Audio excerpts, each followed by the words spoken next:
Muy buenas tardes, gracias por acompañarnos en una nueva edición de streaming, conversaciones por streaming de la Universidad de La Serena. Esta tarde, acompañada del colega Luis Castillo, el doctor Luis Castillo, que es doctor en Ciencias Biológicas, profesor asociado del Departamento de Biología de la Universidad de La Serena, miembro del directorio de la Asociación de Microbiología de Chile y postdoctorado de la Universidad de, aquí el nombre espero pronunciarlo bien, pero no estoy segura, Aberdeen, Aberdeen, Aberdeen. Aberdeen. Aberdeen, de Escocia.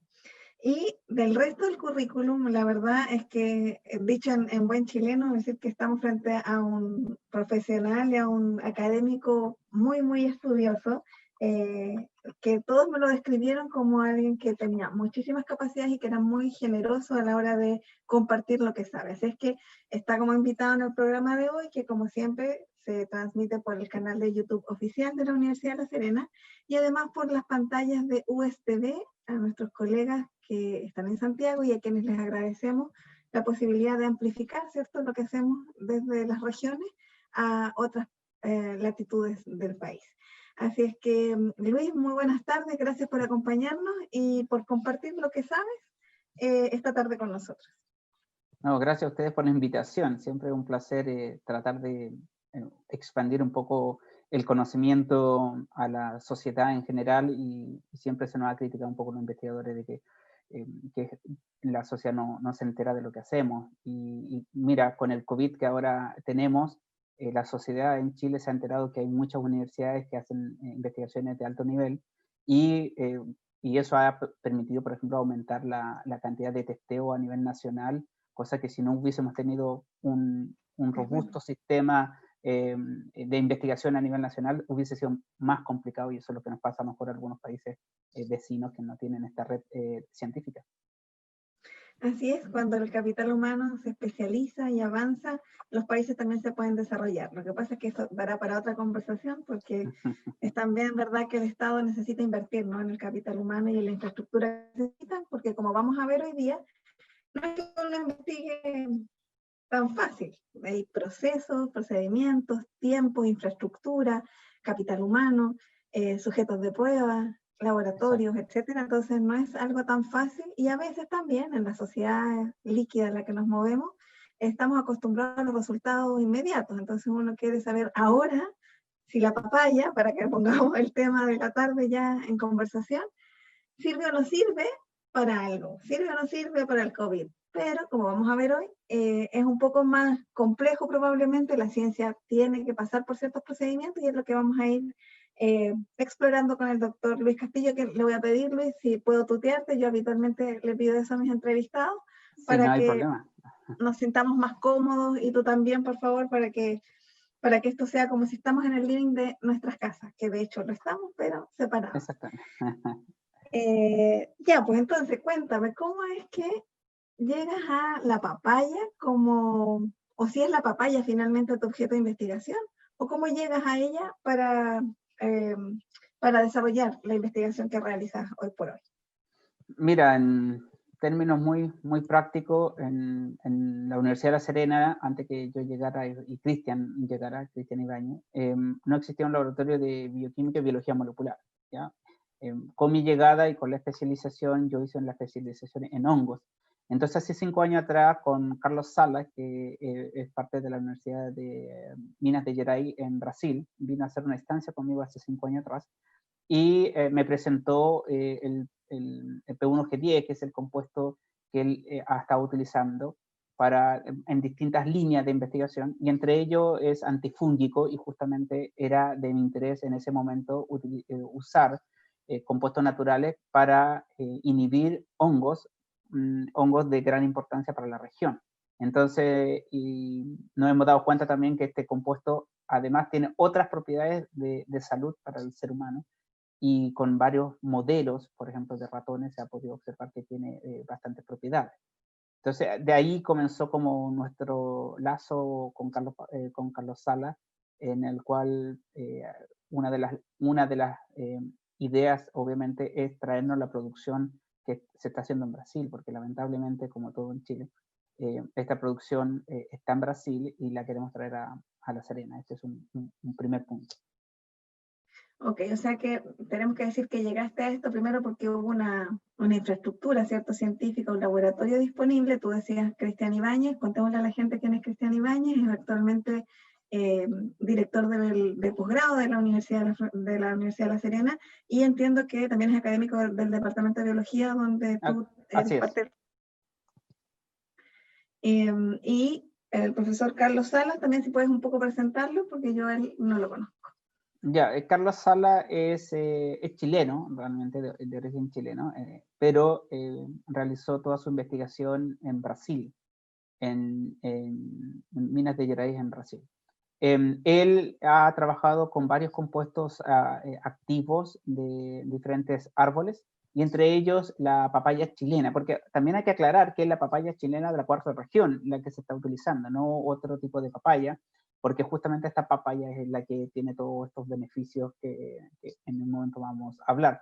Por lo tanto, él desde ese punto de vista, en algún momento, a través de otro investigador que ahora está en Francia, quería realizar una instancia para poder comenzar las colaboraciones justamente con algún investigador de la Universidad de La Serena que pudiese también realizar otras investigaciones con este compuesto. Por eso Carlos Sala vino por una estancia de un año, en el cual compartió oficina conmigo, y pudimos empezar a trazar las líneas de investigación futuras relacionadas con el compuesto, con el látex de papaya chilena. Y entre ellos, por ejemplo, nosotros somos los encargados de recolectar parte del látex de papaya, que actualmente lo estamos enviando al extranjero.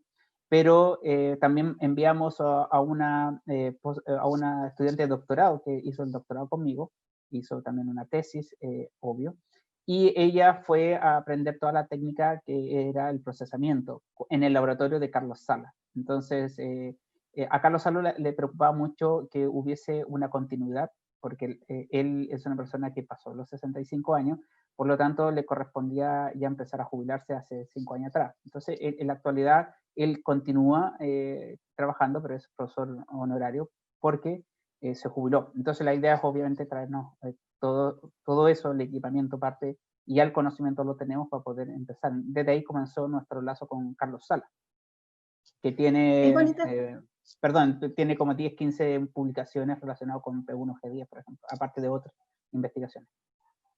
Me voy a quedar en este lado de la historia, el lado más humano, porque creo que demuestra finalmente el espíritu universitario, ¿no? Que es esto de un maestro, ¿sí? Alguien que tiene a lo mejor mayor recorrido, mayor experiencia, más investigación desarrollada en un área, pero que a través de la formación, ¿cierto? De posgrado, de doctorandos, y también la colaboración, que es muy importante. A veces uno desde fuera de la universidad no entiende mucho y dice, pero los profesores se pasan viajando.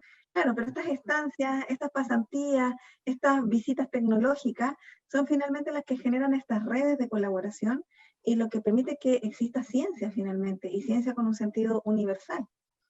¿Cuál ha sido ahí tu experiencia? Que además me contabas antes de la entrevista, tuviste la posibilidad de estar fuera en España y en Escocia. Sí, mira, la colaboración es fundamental. Si bien es cierto, la gente critica mucho en relación a los investigadores, porque sale mucho, así como critican a los políticos también. Pero nosotros es por colaboración. Muchos de los investigadores muchas veces viajamos para conocer los laboratorios, para conocer los equipamientos, para conocer las técnicas. Entonces, en algún momento, cuando algo tú quieres hacer, pero te implica invertir 50 millones de pesos, cosa que a lo mejor en tu investigación no tienes, pero un otro laboratorio sí tiene esa infraestructura y sí tiene la inversión, entonces tú colaboras en el sentido de que tú haces un trabajo y a cambio también tú puedes hacer un trabajo que a lo mejor ellos no pueden y tú sí puedes hacer. Entonces así comienzan las colaboraciones y es una de las cosas más importantes de la investigación. No es ir a hablar y a tomarse una cerveza, sino que realmente ir a ver los laboratorios, la infraestructura y la gente, las capacidades y las tecnologías. La única manera, porque si yo fuese egoísta, y es una de las discusiones que hay, yo no podría estar comprando equipamientos muy caros porque tendría que perfeccionar a una persona. Entonces, a la larga, uno no puede hacer todo. Entonces, allí vienen las colaboraciones y esta fue una de las grandes colaboraciones porque a mí me pareció, obviamente, importante poder desarrollar este compuesto en La Serena y en Chile, porque el producto es chileno. Entonces, yo creo que es el gran aporte y Carlos Sala obviamente está muy de acuerdo que ocurra ese proceso. Antes él no tenía una colaboración estrecha con alguien que pudiese apostar por este producto como él ha apostado, porque no es fácil tampoco. Y él ha sido muy generoso desde ese punto de vista.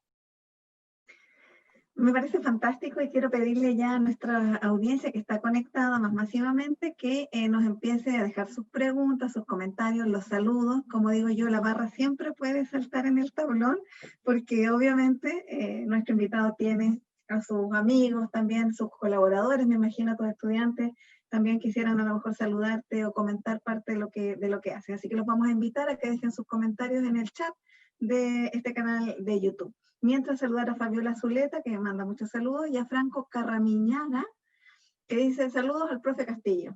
Profe Castillo, así parece que te dice. Sí. Sus clases son geniales. Soy de pedagogía en biología y ciencias naturales. Mira qué amoroso. Así es que vamos a decirle a los demás que nos empiecen a dejar sus comentarios.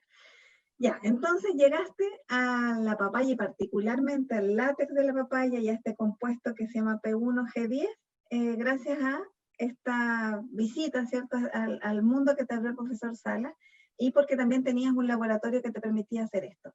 Exacto. ¿Qué fue lo primero que te llamó la atención cuando dijiste, oye, yo estoy trabajando como con esto mismo, con este mismo tema, en este mismo territorio, pero estoy mirando otra cosa, estoy mirando hongos, decías tú al principio? ¿De qué manera haces esta reconversión o finalmente trabajas en ambos ámbitos, sigues trabajando en hongos y particularmente ahora haces un foco en el compuesto P1G10? Exactamente. Mira, sigo yo trabajando en hongo. Lo que ocurre es que esta es una nueva línea de investigación que nos permitió a nosotros empezar a desarrollar, como por ejemplo un compuesto natural antifúngico. Si bien es cierto, actualmente existen una cantidad enorme de compuestos antifúngicos que son químicos, y como son químicos tienen hasta una cierta cantidad máxima los agricultores de poder utilizar. Si utilizan el compuesto más allá de las partículas por millón, de acuerdo a la normativa europea o la normativa de Estados Unidos, le devuelven toda la producción. Entonces eso genera una gran pérdida económica. Entonces, hace un par de años atrás comenzó esta moda de utilizar compuestos naturales antifúngicos, porque un compuesto natural te permite saltarte esa barrera de las partes por millón. Es decir, más difícil llegar a ese tope de poder transformar este compuesto en tóxico para el cuerpo humano. Entonces, al final, usar compuestos bionaturales es una demanda social, además, que nos están pidiendo a nosotros como investigadores. Entonces, desde ese punto de vista, fue una buena alianza que tuvimos con Carlos Sala, porque en una de las conversaciones dijo, mira, tiene actividad antifúngico, pero nunca lo he utilizado contra Botrytis cinerea, que es el hongo que yo trabajo. Entonces, desde ese punto de vista, empezamos a trabajar en conjunto cómo estaba este compuesto natural de la papaya, P1G10, ser capaz de inhibir y destruir este hongo, y cosa que sí lo hace, y una de las publicaciones de estudiante de María José, del doctorado de Ingeniería en Alimentos, que demostró que este compuesto funciona muy bien en Botrytis cinerea. Entonces, ahí fue encadenándose una de las líneas de investigación que generó, por ejemplo, que ganáramos el año pasado un FIC regional en el cual nosotros queremos encapsular este compuesto y tratar de utilizarlo obviamente en el campo, que es otro desafío que nosotros tenemos. ¿Y cuáles son las propiedades que tiene este compuesto? ¿Qué es lo que permite hacer? Mira, este compuesto tiene, dentro de las antimicrobianos, principalmente ataca a los hongos filamentosos y algunas bacterias, no a todas las bacterias. Ese es desde el punto de vista antimicrobiano. No sabemos si es antiviral, y una de las cosas que nosotros queremos, uno de los proyectos de COVID-19 que nosotros postulamos hace un par de meses atrás, que abrió una convocatoria especial del gobierno, es para determinar si también tiene actividad COVID-19. Esto no lo podemos hacer solo, porque tenemos que tener un modelo viral también para poder utilizarlo, y eso en colaboración con un laboratorio de la Universidad de Chile, que tienen un virus que incorporaron, esto es Spike, es una glicoproteína, es la encargada del virus COVID-19 para entrar en las células. Entonces, no están usando el COVID-19 por el riesgo, obviamente, que puede generar a las personas que no manipulan, pero sí este modelo solamente tiene este virus que es inocuo, tiene estas entradas, que es los spike o la glicoproteína. Entonces, con ellos estamos haciendo colaboración, y si el proyecto nos aprueban, podríamos empezar a desarrollar este tipo de ensayo, cómo P1G10 podría inhibir la entrada, porque esa es la idea del virus a la célula. Esa es una línea. Y la otra línea que posiblemente, es decir, otro beneficio que se ha visto en P1G10, por ejemplo, se ha demostrado que en ratones, por ejemplo, es protector gastrointestinal. Es decir, hay una protección a las personas que tienen úlcera, por ejemplo, protege el estómago, pero al mismo tiempo tiene una actividad curativa de la piel. Por lo tanto, no solamente te protege, sino que también te va a ir curando esa úlcera, que cuesta mucho, obviamente, curarse. Y la otra propiedad que se ha visto es un efecto como cicatrizante en el fondo de la úlcera. Es cicatrizante, y también se ha usado en forma extópica, sobre todo heridas de pacientes con diabetes tipo 2, que tú sabes que ellos se tienen que cuidar mucho no generar heridas, porque la herida les cuesta mucho cicatrizarla por la cantidad de azúcar presente en sangre. Entonces se ha demostrado que crema a base de P1G10 ha mejorado la cicatrización de estas personas. Entonces, eso está en correlación, obviamente, con lo que vimos anteriormente, que es cicatrizante también en el estómago. Y la última investigación es que también se ha observado en ratón, es que es antiinflamatorio. Entonces, ahí también está jugando un papel fundamental, porque hay un medicamento parecido al que se aprobó hace un par de semanas atrás en el Reino Unido, que los casos graves, y lo recalco, solamente los casos graves, se puede utilizar dexametasona, que es un antiinflamatorio, y P1G10 tiene el mismo efecto, incluso un poquito mejor, como compuesto antiinflamatorio que dexametasona. Y eso ya está comprobado, existe ya evidencia científica para decir que P1G10 es más eficaz, si no ocupo mal el término, que la dexametasona. Exactamente, en una publicación se utilizó ambos compuestos, dexametasona y P1G10, antes de estos meses, sino no fue una cosa que salió hace 2 o 3 meses atrás, ese fue un par de años atrás.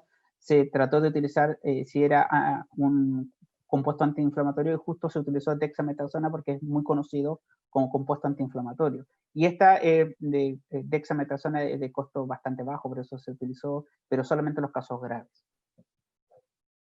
Y entonces, con esta evidencia, podríamos decir que efectivamente un fármaco que contenga este compuesto podría ayudar o coadyuvar al tratamiento del COVID, no a la prevención del contagio.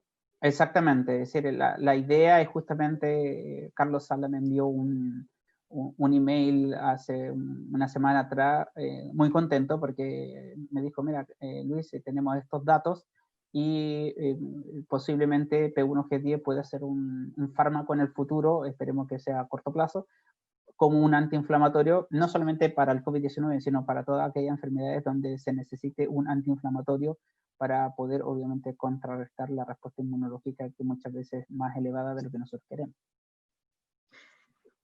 Mira, voy a hacer voy a saludar en parte a la audiencia que ya respondió y está aquí, pero me gustaría que me explicaras bien luego por qué es tan importante este efecto antiinflamatorio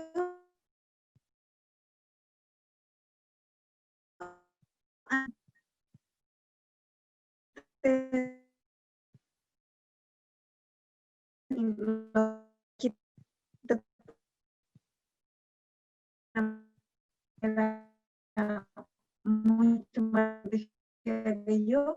Antes está como sobre reacción tal cual. Fátima Rodríguez, saludos profesor, enhorabuena. Neris Gatica, dicen grande profe. Pablo Vega, muy buenas sus clases. Aquí hay harta hinchada. Cristóbal Elizondo, grande profe Castillo, saludos desde Odontología, me alegra verlo en esto. Cami Andrea dice saludos profe, excelente docente. Francisco López dice excelentes aportes en investigación y en docencia, extensión del equipo de Luis Castillo. Esos son los saludos, y ya después vamos a partir con las preguntas en un ratito más, pero quería contarte que ellos están en línea, hay más de 60 personas en línea, así es que para que tú sepas que nos están escuchando y viendo.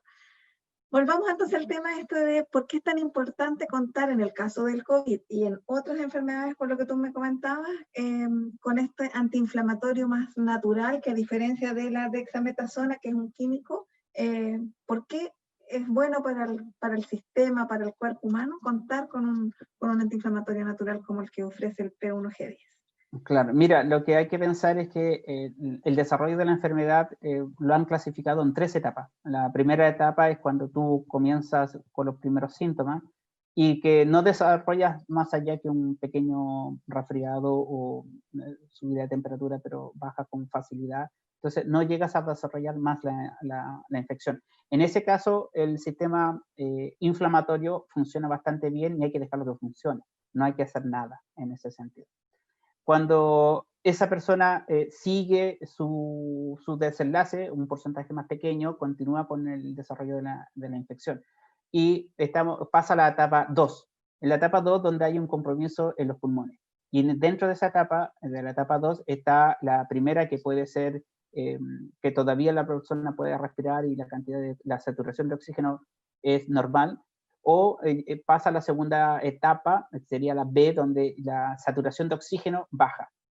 Entonces, desde ese punto de vista, en algún momento la respuesta inflamatoria, en vez de ser beneficiosa como en la primera parte, empieza a ser perjudicial en la segunda parte, en la parte B, donde la saturación de oxígeno empieza a ser mucho menor, porque está impidiendo que el cuerpo humano, en los pulmones, las células comienzan a respirar o tengan esa cantidad de oxígeno necesaria. Entonces, en esa etapa, en las personas que llegan a saturación de oxígeno mucho menor, ahí es donde se aplica un antiinflamatorio, porque la respuesta inmunológica, no sé si han escuchado las noticias dice es una tormenta inmunológica lo que ocurre muchas veces. Esa tormenta inmunológica no ocurre en la primera etapa, sino que ocurre cuando las personas desarrollan una neumonía con problemas respiratorios y con saturación de oxígeno mucho menor. En esa parte es donde se aplica el antiinflamatorio, porque si bien es cierto, la inflamación es importante, pero si tú estás al otro extremo, provoca que tú desarrolles la enfermedad mucho más rápido y posiblemente el desenlace sea fatal. Entonces, ahí es por eso que dice que los antiinflamatorios son importantes, pero solamente en la etapa de más riesgo de las personas para evitar que pueda morir. Entonces, el estudio que usando dexametasona en el Reino Unido, lo que vieron es que 1 de cada 3 pacientes utilizando este medicamento no avanzaba la enfermedad hacia una muerte segura, sino que la recuperaba. Entonces, no es 100% que el 100% de las personas se vayan a recuperar, pero favorece que algún porcentaje o población de estos pacientes se recuperen. Entonces, desde ese punto de vista, sí, el P1G10 está cumpliendo el mismo rol que este medicamento antiinflamatorio. Entonces, no tenemos el medicamento ahora, sabemos que la respuesta inmunológica antiinflamatoria es bastante buena. Entonces, desde ahí viene otro trabajo, que es lo mismo que nosotros hacíamos con el antifúngico. Hay que encapsular esta droga. Tú has visto que muchas drogas, muchos medicamentos vienen como unas cápsulas, y esas cápsulas protegen el compuesto activo. Entonces, esa etapa es la que necesitamos ahora ir avanzando, ir utilizando la parte clínica 1, la etapa clínica 2 y después la etapa clínica 3, igual que los anticuerpos. Entonces, me encantó la explicación que diste, porque creo que nunca me habían enseñado tan como con manzanas y peras la importancia de llegar a tiempo con un medicamento, ¿no? Porque, claro, uno dice, a lo mejor al inicio me tomo un antiinflamatorio para sentirme mejor, pero esto finalmente puede resultar en un efecto boomerang, ¿no? Porque al final termino haciendo algo que es incorrecto para mi organismo. Exactamente, solamente aclararlo, es decir, si tú tomas el antiinflamatorio en la primera parte de la etapa de la enfermedad, puedes tú provocar que el virus se desarrolle con mayor velocidad.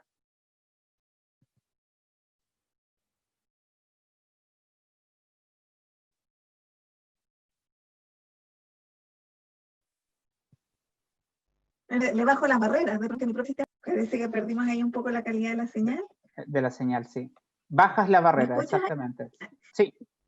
Ya, y entonces, te voy a hacer una pregunta de absoluta ignorancia, pero si es así, no. ¿Sirve que yo coma papaya preventivamente y ahora me vaya, no sé, consiga mi delivery de fruta y me traiga aquí y como papaya mañana, mediodía y tarde? ¿O no? ¿O Mira, tampoco ves?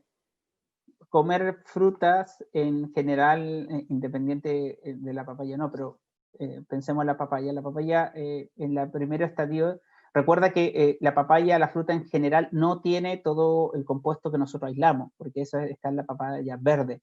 En la papaya madura va perdiendo algunas propiedades que nosotros tenemos en el compuesto verde, pero si bien es cierto, te puede ayudar a eliminar algunos de los síntomas del resfriado y un poco la inflamación, por eso es antiinflamatorio, porque te ayuda mejor que la garganta no esté tan inflamada o el oído no esté tan inflamado durante el proceso.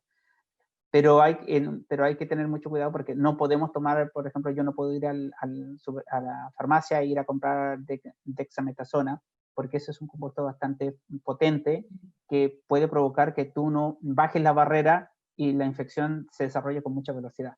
Entonces, si bien es cierto, la papaya te va a ayudar a desinflamar un poquito la vía aérea, es decir, la garganta y a lo mejor los oídos, pero no va a ser más allá, porque tú no estás absorbiendo todo el compuesto activo. En cambio, si yo lo purifico, claro, va a estar en mayor concentración. Entonces, si ahora con la investigación que viene, ¿cierto? Con las etapas clínicas que tú nos has explicado, logramos tener un fármaco en un horizonte de no sé cuántos años, después tú nos dirás eso, podríamos consumir, ¿cierto? Este compuesto de manera más pura, encapsulada, y ocuparlo en la fase 2 del desarrollo de la enfermedad. Exactamente. Y cualquier otra enfermedad, porque la mayoría de las enfermedades, cuando las personas se agravan, significa que hay una respuesta inmunológica potente. Por eso, en la etapa donde la persona ya está en condiciones muy, muy mal, se le aplica un antiinflamatorio para bajar un poco la respuesta inmunológica y no sea la respuesta inmunológica un problema para tu recuperación, porque al fin y al cabo la respuesta inmunológica muchas veces provoca daños en los tejidos. Entonces, si tú ya estás muy mal, entonces la respuesta inmunológica está muy alta, por eso tú tomas un antiinflamatorio para que el daño ya no sea menor en los tejidos, pero tu respuesta inmunológica, el resto de las células, puedan atacar al COVID-19 y hacerlo desaparecer y tú comienzas a recuperarte con mayor facilidad. Perfecto. ¿Y cuánto tiempo crees tú que podría demorar contar efectivamente con un fármaco? No solo hecho en Chile, porque en Brasil tú decías que están un poco más avanzadas las cosas. Sí, pero afortunadamente en Brasil se han hecho varias investigaciones, pero en Chile tenemos la materia prima, así que sin materia prima no se puede producir nada. Entonces, desde ese punto de vista, nosotros esperamos que aproximadamente unos 5 o 6 años, porque tú sabes que cualquier medicamento que vaya al cuerpo humano tiene que pasar varias etapas, porque no basta con encapsularlo, no basta con decir que se libera bastante bien, no basta que hay que demostrar que una vez que pasa por el tracto intestinal tiene que absorberse, sino que además debe ser inocuo para la persona, no solamente inocuo, por eso está la etapa 1, después la etapa 2, donde va incluyendo más personas, tienes que ver los efectos secundarios, si es que existe algún efecto secundario, cuáles son los efectos secundarios que puede generar este medicamento. Entonces, nosotros estamos optimistas de al ser un compuesto natural que se encuentra en la papaya, no deberíamos tener tanto problema en las diferentes etapas. Igual son 5 o 6 años, es bastante, ¿no? Es bastante, pero bueno. Sí.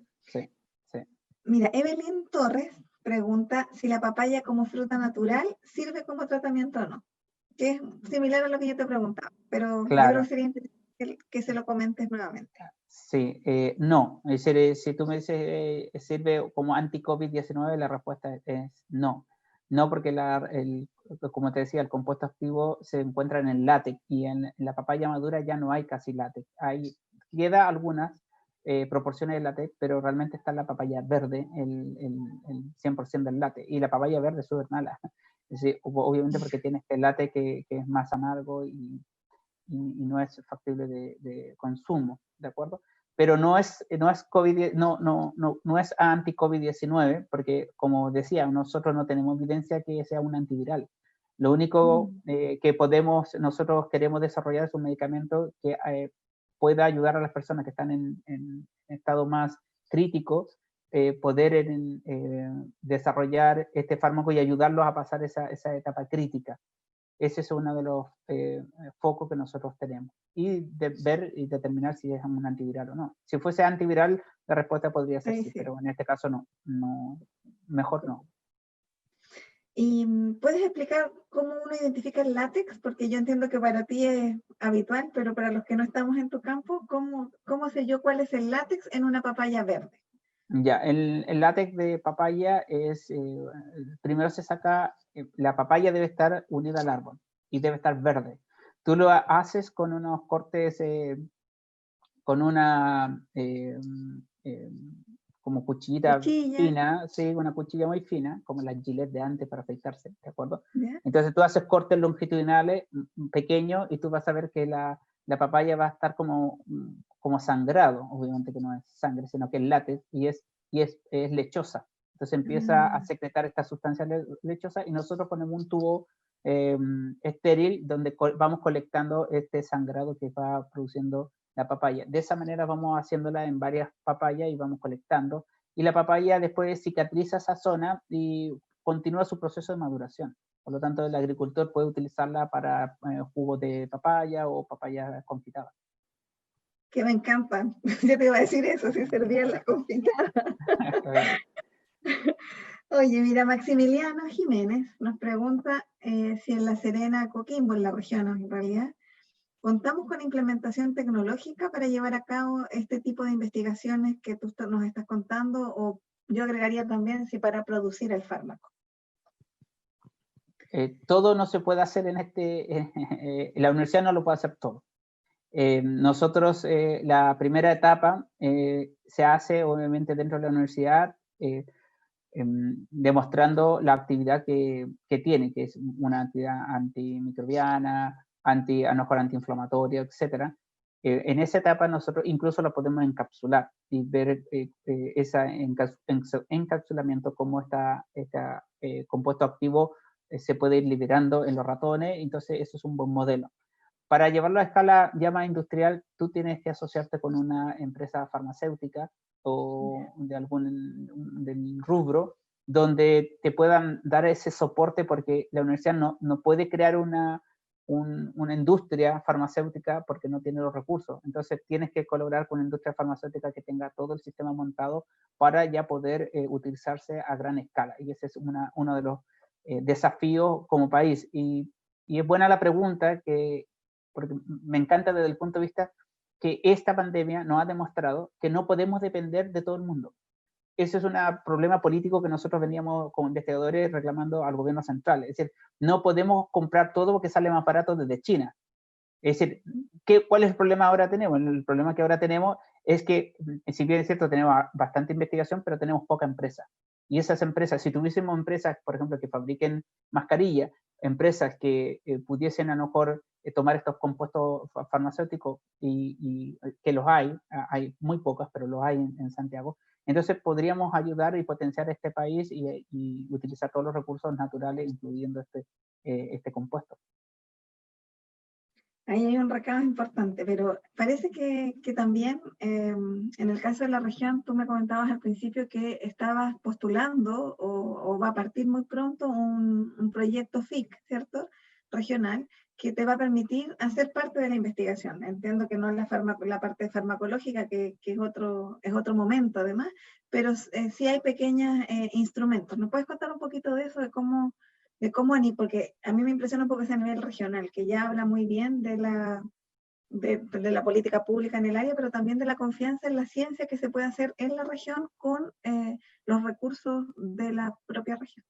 Exactamente. Mira, gracias al GORE del gobierno regional, existen concursos solo regionales, y una de las cosas que me encanta es que estos recursos están destinados para investigadores de la región para desarrollar investigaciones que puedan ayudar a las personas de la cuarta región. Es decir, puede ser agricultores, puede ser dentro de la edad de la educación, dentro de los hospitales, es decir, diferentes áreas que puedan potenciar estas investigaciones. Entonces el FIC regional nos ha dado la confianza 2 veces de poder desarrollar diferentes investigaciones, y una de ellas es encapsular el P1G10, que sería un gran avance, porque una vez que nosotros encapsulemos el P1G10 y vemos cómo funciona, podríamos utilizarlo tanto para el área médica, pero también para el área de la agronomía, poder crear un compuesto antifúngico natural que puedan utilizar los agricultores y mejorar la productividad. Eso es una de las líneas.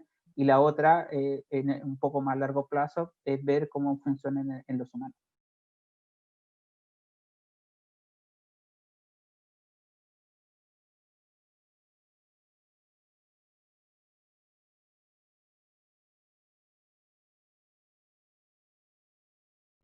Perdí un poco la conexión, yo te voy a poner mientras anunciando tú. Sí, sí, ¿Ahora sí. Perfecto. Sí. Yo perdí parte del audio, pero continuamos con una consulta que aquí es muy técnica y lo dice y lo hace el profesor Claudio Palma, quien estuvo hace poquito con nosotros también conversando. Y dice, tengo una pregunta técnica. Esta es la parte donde tienen que sonar los tambores, las cortinas musicales. Dice, ¿la dexametasona es esteroidal, perdón? Un Y si corticoide, es sí. así, además del antiinflamatorio, ¿tiene algún efecto inmunodepresor? Yo te la hice tal cual, pero después te voy a pedir que me la expliques en español, para los que no estamos en el campo de la biología y la bioquímica. Sí, está dentro de lo que son algunos corticoides que, como decía, tienen esta actividad antiinflamatoria. No pueden ser tratamientos tan largos tampoco, porque también pueden haber un perjuicio para el paciente, es decir, no son medicamentos que se utilizan un mes completo. Normalmente se utiliza 1 o 2 semanas como máximo, dependiendo obviamente del estado de la gravedad del paciente. Incluso llega un momento que a lo mejor ya casi no vale la pena seguir utilizando, porque el desenlace va a ser obvio en ese sentido, porque ya la enfermedad ha generado tanto daño que no va a poder el cuerpo humano, independiente que uno use estos corticoides, poder bajarle la respuesta inmunológica. Ya es más complicado. Por eso el estudio del Reino Unido decía entre 1 de 3 o 2 de 5 pacientes podrían recuperarse con mayor facilidad. Si tú no utilizas este corticoide, ellos demostraron que los 5 de 5 morían. Entonces, por eso es un cierto alivio poder utilizarlo, pero solo en estado crítico, como te decía anteriormente. Y en el estado crítico, en clínica, ¿es cuando ya el paciente está conectado a ventilación mecánica o es la fase justamente anterior? No, es justamente cuando está ya en ventilación, porque la saturación de oxígeno es tan baja que tú necesitas mecánicamente que te ayuden a ingresar más oxígeno a nivel de los pulmones y a nivel de todo tu sistema, de todo tu cuerpo.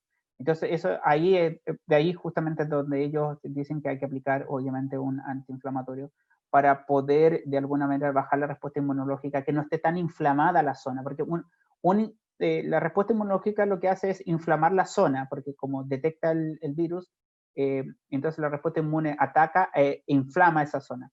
Pero si tú tienes todos los pulmones inflamados, te falta oxígeno, tú no puedes seguir que el sistema inmune trate de continuar porque va a seguir inflamando. Entonces, por eso los médicos dicen, bueno, en este caso hay que poner un antiinflamatorio para que desinflame un poco la zona, para que pueda ese oxígeno poder seguir circulando y tu cuerpo humano siga luchando contra el COVID-19. Mira, y Brian Castillo, porque yo creo que ya acabas de explicarlo, pero te lo quiero comentar igual, dice, entonces está evidenciado, yo entiendo que sí, evidencia científica, que el compuesto sirve para las etapas graves de COVID o para etapas inflamatorias graves de otras patologías. ¿Hay evidencia del COVID y de otras o solo del COVID? ¿Cuál es el estado de la cuestión hoy día en evidencia? Sí, hay varias, en el mercado hay varios antiinflamatorios que se puede utilizar. Lo que ocurre es que han observado que este compuesto, el dexametasona, es un buen antiinflamatorio para el COVID porque los antiinflamatorios, un poco más enredado de explicar, hay moléculas que nuestro sistema inmunitario secreta, que son citoquina y quimioquina, y algunas de ellas son inflamatorias, inflaman la zona para poder encapsular al virus y poder destruir este virus. Sin embargo, cuando tú tienes muy inflamada la zona, en este caso los pulmones, no estás dejando que el pulmón funcione correctamente, por eso utilizan antiinflamatorios. Y este compuesto antiinflamatorio ataca un par de moléculas que son esenciales, que justamente se producen en alta concentración en el pulmón. Entonces, este compuesto por eso se ha visto que ayuda más a los pacientes que otros antiinflamatorios. Porque alguien puede decir, oye, me puedo tomar un ibuprofeno que es antiinflamatorio. No es lo mismo.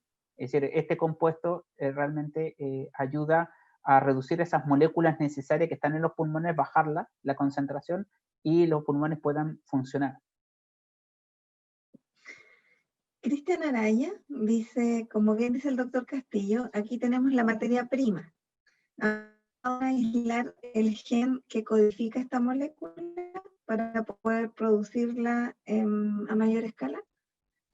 Es una buena pregunta, difícil sí, se ha tratado de responder en los últimos 20 años. El problema es que no es el látex y el compuesto que nosotros utilizamos, P1G10, no es una molécula. Son alrededor de entre 10 y 14 moléculas las que están ahí. Entonces, si bien es cierto, podemos aislar un gen, pero las evidencias dicen que el conjunto de estas proteínas son las que están provocando estas diferentes actividades de P1G10. Por lo tanto, tendríamos que aislar los 10-12 genes para poder fabricarla en forma natural, en forma, perdón, artificial en el laboratorio. Eso es lo que quiere decir Cristian Araya. Ok, y mira, Cote Paz González dice, buen punto, no podemos depender de afuera. Yo creo que sí que es interesante ese tema, finalmente, porque si hoy día mandas el látex a Brasil, la producción se está haciendo allá, o se haría allá. Y lo que tú estás proponiendo en el fondo es, hagamos inversión nacional, extraigamos aquí, aprendamos de nuestros colegas de Brasil a procesar este látex, que es lo que entiendo hizo tu alumna de doctorado, ¿Sí? Y hagamos alianza con una farmacéutica que pueda finalmente encapsular esto. Y de esa manera, no sé si bajaría el costo de los medicamentos, porque creo que nos metemos en otra discusión, pero a lo menos sí tendríamos una producción local y obviamente impactando no solo el reconocimiento internacional del país, sus científicos, sus recursos naturales, sino que también la generación de empleo, ¿no? Finalmente un círculo virtuoso para todos. Sí, y bueno, y hay un punto bien importante que la gente no sabe. Es decir, en los últimos 10 años no se sabe por qué, pero los campos de papaya en La Serena han ido a la baja. Hay menos campos que hace 10 años atrás de cultivos de papaya. En algunos casos se han ido secando sin mayores respuestas científicas con respecto al por qué. Entonces también es otro problema que nosotros estamos ahora evidenciando. Es decir, por más que el latte de papaya sea muy bueno para muchas cosas, si no mejoramos o no aumentamos los campos de papaya, vamos a tener menos productos para poder generar este compuesto. Y eso es la idea, de darle un plus más para que los agricultores puedan tener una alianza, obviamente, con nosotros para que aumenten los campos y nosotros podamos sacar el P1G10. Te recuerdo que como nosotros no dañamos a la papaya porque continúa su proceso, entonces ahí ellos podrían también tener una pequeña recompensa, obviamente, por que nosotros traigamos el látex y tendría un doble entrada para el agricultor. Una diversificación de la fuente de ingresos. Exactamente. Una buena alternativa. Sergio Ortega pregunta si existen variedades de papaya que produzcan más látex o tal vez látex de mejor calidad que otras. Esa es una buena pregunta y sí, existen diferentes tipos de papayas y se han aislado los diferentes lates de papaya a nivel regional, digo, sudamericano. Y finalmente el late de papaya de la papaya chilena es el que tiene mejor látex, es decir, tiene mayor compuestos proteasas, que son realmente eso es lo que tiene el látex, y ha demostrado que tiene mayor propiedades también a nivel de lo que hemos hablado, que es anticicatrizante, ayuda para las úlceras, antiinflamatorio, etc. Entonces, desde ese punto de vista, nuestra papaya, no es porque lo diga, pero al parecer sí tiene el mejor látex que otras variedades de papaya. ¿Y la papaya que tenemos en la región es solo papaya chilena o hay también alguna papaya introducida, otra especie introducida? Nosotros las que utilizamos, porque yo no sé si los otros agricultores tienen mezcla, pero la que utilizamos es la papaya chilena. Es la papaya chilena que no solamente está en la cuarta región, también entre la quinta y la sexta también hay cultivo de papaya chilena, que también ha salido, por ejemplo, en Mega Noticias una vez salió la papaya como beneficio también de lo que hemos estado hablando un poco. Entonces, sí, utilizando la papaya chilena, podemos mejorar la producción si hay mayor consumo. También aquí tengo una pregunta sobre las propiedades y las virtudes de la papaya. Dice, ¿es verdad que algunas personas intolerantes al gluten, por ejemplo, consumiendo papaya pueden obtener una mejor calidad de vida? Esa es una buena pregunta que no podría responder, pero desde el punto de vista práctico, el látex, como te decía, tiene una gran cantidad de proteasas. ¿Podría esas proteasas ayudar a las personas que tienen problemas con el gluten?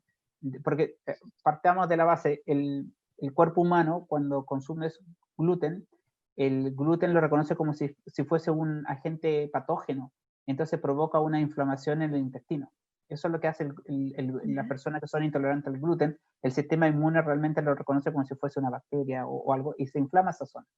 Entonces, utilizar por un lado. Por otro lado, la papaya, yo no sé si has visto estos ablandadores de carne que uno utiliza para que la carne esté blandita. En algunos de ellos también tienen compuestos proteasas, como el látex de papaya, se ha utilizado también como ablandador de carne.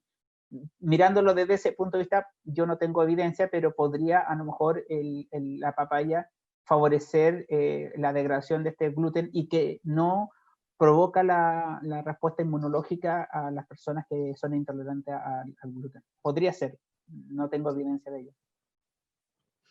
María Francisca Paredes dice, si no se controla la respuesta, esta es una afirmación, no una pregunta, dice, si no se controla la respuesta inflamatoria, se puede desarrollar el síndrome inflamatorio sistémico o SIRS y el shock. Finalmente, eso es un poco lo que explicaban, ¿no? Que cuando estamos en una fase de la enfermedad o de evolución de la enfermedad, que en ese preciso momento es donde este compuesto sería de utilidad. Claro, porque si no vas derecho a desarrollar este síndrome y finalmente el colapso de los pulmones y la muerte del paciente. Y acá mira una pregunta súper interesante. Vilma Gómez dice, ¿está patentado el P1G10? La respuesta es sí. Existe una patente en Chile de P1G10, que afortunadamente está en Chile, la patente, que la incorporó hace un par de años atrás Carlos Sala, justamente para poder desarrollar, fue una de las estrategias obviamente para poder después utilizar el P1G10 en Chile y poder utilizarla en los diferentes medicamentos que vamos, o antiinflamatorios o antimicóticos que se están desarrollando. La respuesta es sí. Esta es una pregunta mía derivada de eso. Y al enterarse las grandes farmacéuticas de esto, me imagino que irán a poner ofertas sobre la mesa, porque finalmente si está patentada, y yo estuviera en el departamento de desarrollo de marketing de una farmacéutica, diría, a ver, conversemos, doctor Castillo, doctor Plaza. Claro. Perdón. La respuesta de momento no, porque No han ellos llegado ofertas. no han llegado ofertas, pero tampoco yo la esperaría. Y por una razón práctica, ellos solamente cuando pasas una cierta etapa, por ejemplo, la parte clínica, la etapa 1, 2, 3 de clínica, o cuando nosotros encapsulemos este compuesto y lo utilicemos en el campo y probemos que realmente es un antifúngico, recién ahí ellos van a estar interesados, pero no van a invertir dinero antes, porque ellos quieren asegurar que el producto esté casi listo para decir, sí, en este caso usted me demostró que sirve, usted me demostró que en la parte clínica también sirve, nos sentamos a hablar. Pero en esta etapa, no, yo no espero eso. Por eso la vida de los investigadores y los científicos es así de ardua, ¿no? Hay una larga travesía por el desierto antes de llegar a la patente y a la comercialización, ¿qué decir? Pues, bueno, pero de eso yo creo que vamos a poder hablar muy pronto a propósito de la estrategia del área de investigación de la universidad. Yo creo que es interesante que también todos al interior de la universidad y fuera entendamos esta lógica, porque claro, uno está en la velocidad del clic, en la velocidad de Google, digo yo, o de Siri, donde uno toma el teléfono y pregunta y la respuesta está ahí. En la ciencia no es tan así, y menos cuando la ciencia va a terminar en un producto puesto en el mercado.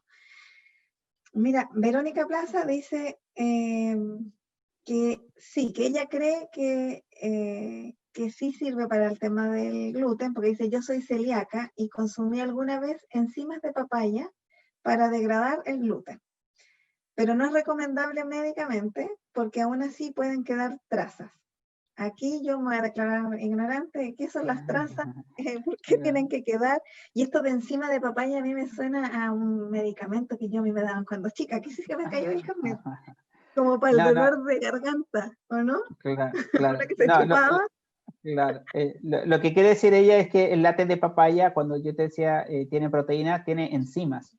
Eso es lo que tiene el látex de papaya. Y estas enzimas son las que van a ayudar a degradar el gluten. Y dice que da trazas porque quiere decir que no degrada al 100% del gluten. Entonces, ese gluten que queda, lo poco, trazas son poca concentración, puede igual provocar una respuesta inflamatoria en el intestino de la persona que es celíaca. Por lo tanto, igual le va a inflamar la zona.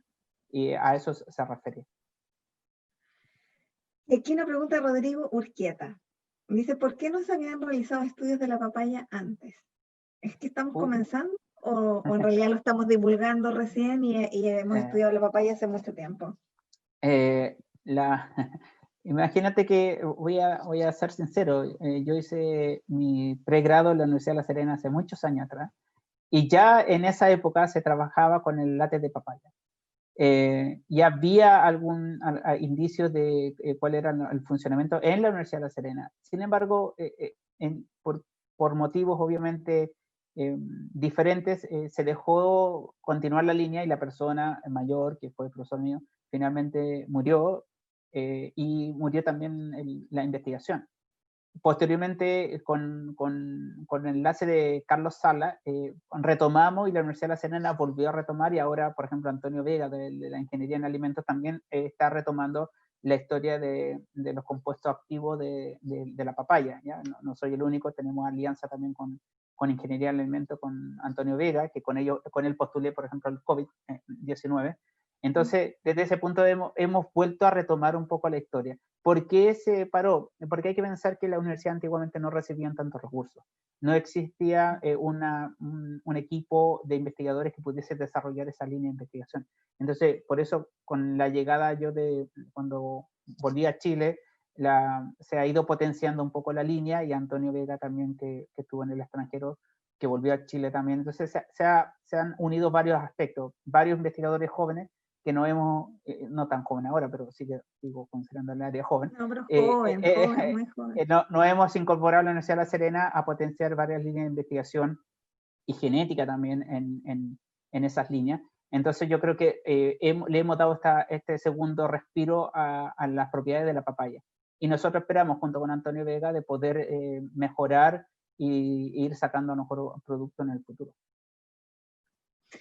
Gabriela Sapian pregunta, dice, buenas tardes, junto con extender mis saludos al docente, mi consulta es si el P1G10 es posible administrarlo vía inhalatoria por ventilación mecánica o hay otra vía donde es más efectivo. Es la vía que se han utilizado en los ratones, porque al final el modelo que se ha utilizado para ver si es anticicatrizante, etcétera, o antiinflamatorio ha sido por inyección a través de la cola. Y es eso. Y para la cicatrización de las úlceras fue vía oral. ¿Sí? Se le dio previo a desarrollar, porque lo que se hizo con ratón, por ejemplo, se le dio P1G10 media hora antes al ratón y posteriormente se le agregó una sustancia que provocaba daño en los tejidos. Ya hay un compuesto dañino para el intestino, para el estómago en este caso. Y ahí después se vio cuánto daño había provocado este compuesto a los ratones que no se le había administrado vía oral y a los que se le habían dado, obviamente vía oral también, estos compuestos. Vía aérea, es decir, esa es la vía aérea, pero para respirar no se ha probado. Simplemente se ha inyectado o se le ha dado oralmente directamente. Bueno, y entonces hay una interesante hipótesis para quien quiera trabajar en ella. Nancy Díaz dice, agradece estos estudios y felicita al profesor por enseñar estas cosas que no se saben. Yo también me sumo a lo que dice Nancy, yo he aprendido un montón. Gracias. Y debo confesarle a toda la audiencia que cuando recibí los primeros reportes de preproducción, decimos nosotros, que hay que empezar a estudiar el tema, casi morí, dije no entendía nada. Y ahí recordé que la biología había sido parte de mis lecciones hace unos 30 años atrás, así que nada, me costó, pero bueno, finalmente hacer estas distinciones es importante, distinguir entre una sustancia, un compuesto, si es un ingrediente, si es que finalmente este compuesto está en la papaya verde, en la papaya madura, porque si no también contribuimos a veces los periodistas en nuestro afán por contar también buenas noticias, uno dice, mira, la papaya podría servir para un nuevo fármaco, y uno que hace como señora en la casa o como señora en la casa, decir, oye, comamos papaya. Ya aprendimos que poder comer papaya es saludable, siempre y cuando no sea en exceso, como todo en la vida, pero que finalmente lo que importa es este compuesto, ¿cierto? El P1G10, que está presente en la papaya verde, puesta en el árbol, que es algo que Luis insistió bastante, que es este látex que se procesa y que se espera encapsular para que finalmente sea administrada en una etapa del tratamiento de la enfermedad, no como un preventivo. Así es que me parece que ha sido bien interesante. Me comentan aquí por interno que en general las preguntas han sido esas, que finalmente hemos aprendido de la papaya, pero también de todas sus propiedades y cómo finalmente la ciencia está al servicio de nuestro bienestar, pero que no es algo que se haga rápido, ¿no? Así que agradecerte, Luis, por esta entrevista, por la oportunidad de aprender. Y aquí me dicen que Claudio Hernán Palma dice una última. La molécula, y es técnica, obvio, no voy a hacer más de otro tipo. Dice, la molécula aislada es una proteína, y si es así, ¿tiene alguna semejanza con un fármaco que se llama papaenzima? Ese era el que yo me tomaba cuando era chica. Son moléculas muy parecidas, son proteasas, porque al fin y al cabo lo que nosotros aislamos son proteasas, son enzimas proteasas, y las proteasas, por ejemplo, está la papaína también se vende, pero viene de otra papaya, que también son de la misma, del mismo grupo, por lo tanto la respuesta es sí, son parecidas. Perfecto, vamos a cerrar ahí. Darle las gracias a toda nuestra audiencia por acompañarnos, por preguntar, por saludar. Y bueno, Luis, no sé, dejarte como siempre a todos los invitados, les doy estos últimos minutos para que puedan tal vez reforzar algunas ideas, al mandar algunos mensajes a las farmacéuticas, al gobierno regional para que apruebe el FIC. Todas esas cosas están permitidas. Exactamente. No, mira, en primer lugar me gustaría agradecer a Evelyn Silva, que es profesora de la Universidad de la Autónoma, pero que también ahora se cambió al INIA en Santiago, y ella ha sido un gran aporte desde el área de la agronomía para estos compuestos, para poder ser utilizado como antifúngico a nivel natural. Entonces ella es mi partner chileno, que si bien es cierto, yo soy hombre, pero ella es mujer y es muy potente en esa línea. Entonces yo agradecer formalmente a Evelyn Silva. Y el otro es agradecer obviamente a Carlos Salda por brindar a nosotros, a la Universidad de La Serena, poder brindarnos esta oportunidad de poder continuar con el trabajo de muchos años que ha trabajado él, que no muera el trabajo, sino que todo lo contrario, que seamos capaces de desarrollar las diferentes investigaciones. Y al GORE, que el GORE, para aclararlo, sí se aprobó los fondos y comienzan en agosto, así que esperamos nosotros tener buenas noticias en 2 años más, porque la idea es ya tener el producto, por lo menos el antifúngico, tenerlo desarrollado, y obviamente aportar en la parte de la medicina, a ver si podemos o somos capaces de tener una alianza a lo mejor con médicos o con un hospital, para poder ir desarrollando la parte clínica, que sería a lo mejor lo más importante de esta etapa de las enzimas. Y agradecer también a la Universidad de La Serena por confiar en nosotros, los investigadores jóvenes que nos formamos fuera de Chile, y que teníamos obviamente muchas ganas de volver y poder desarrollar la investigación y potenciar la parte regional, porque la gente en La Serena, Coquimbo, no sabe que se hace investigación de alto nivel, porque no sale. Yo agradezco ahora en los últimos 2 años esta instancia, así como el periódico El Día y diferentes radios, que han comenzado a difundir ciencia, lo que se hace tanto en esta universidad como en la Católica del Norte. Entonces yo voy a aprovechar de corregir, porque efectivamente no era el FIC el que estaba pendiente, sino que el proyecto COVID. El que COVID, ahí hay el COVID ese, del hay gobierno, varios, sí. Solo para recordarle a la audiencia que el gobierno, dentro de su paquete cierto de medidas, anunció que iba a haber una línea para el desarrollo científico en torno al COVID. Está abierto a todas las ciencias, sociales, biológicas, etcétera. Y entiendo que ya se presentaron las iniciativas, si no me falla Sí. la memoria, así que deberíamos estar prontos a saber. Y ahí también tenemos un proyecto de comunicación, que voy a aprovechar de pasar el recado.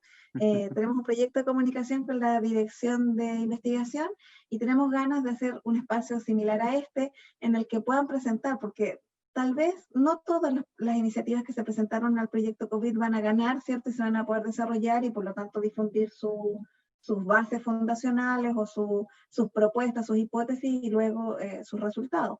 Pero sí queremos darle cabida a todos los investigadores jóvenes y no tanto, porque hay de todo, que postularon este fondo y que tienen ideas, que yo revisé igual y son muy interesantes, y que es bueno que la ciudadanía sepa que tiene un capital humano que está pensando, ¿cierto?, el futuro, y que no siempre puede, porque como tú bien lo decías, no siempre los recursos son lo suficientes, son siempre limitados, para ser honesta, y hay que tomar decisiones y hay que ver qué se desarrolla primero que después.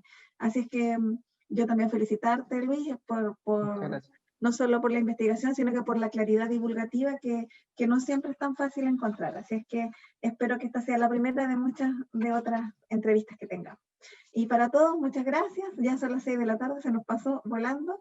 Gracias, Tomás, que es de la Dirección de Comunicaciones, Tomás Rodríguez, que está en el switch, esta vez por segunda vez, pero por primera vez en este programa a cargo. Así es que bienvenido, Tomás, gracias por tomar esta posta y por capacitarte para llegar con este mensaje a la ciudadanía, y a Patricia Castro, como siempre, que la que nos produce el espacio, y a todo el equipo de la Dirección de Comunicaciones que hace posible que lleguemos con este y otros productos a la comunidad. Así que muchas gracias y nos vemos el próximo jueves, a la misma hora, 5 de la tarde.